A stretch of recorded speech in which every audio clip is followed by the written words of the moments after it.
Grazie Pietrovati.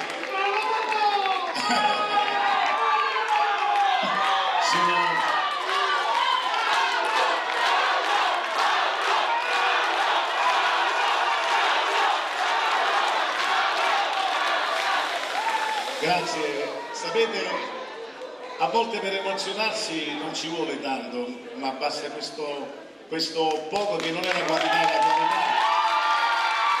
Veramente con tanto affetto e con tanta stima vi ringrazio per la vostra accoglienza, perché è stata un'accoglienza, a parte me l'aspettavo, perché Milano è il nostro meridione, non è Bolzano Milano, per cui io questa sera sono qui per dimostrare la grande stima e affetto che ho per la famiglia Attanasio e in particolare per fare gli auguri a Gianni.